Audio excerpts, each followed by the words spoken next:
rebellion at pride ang pinairal. Ayaw mapagsabihan ang mga kabataan ngayon. Ayaw mapagsabihan. Pag pinagsabihan mo, mga kapatid, ikaw pa masama. Magtatampo sa'yo, mga kapatid. Pag pinagsabihan mo, magkikikisay pa yan. Pabayaan mo mangisay.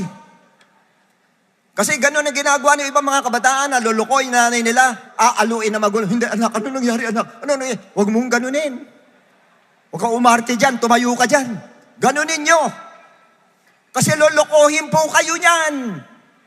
Ako na nagsasabi sa inyo, lolokohin po kayo niyan. Dahil nga po, inspired dyan, hindi nyo alam.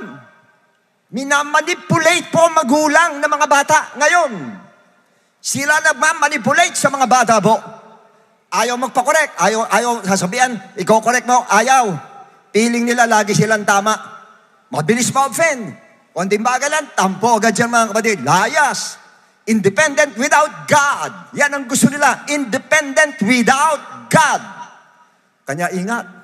Pati kayong mga bata pa anak ninyo, ingatan nyo na.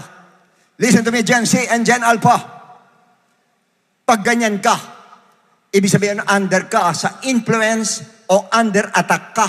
O ikaw ay na-penetrate na. At yung future mo, winawasak na ng demonyo nang hindi mo alam, minamassacre ka na.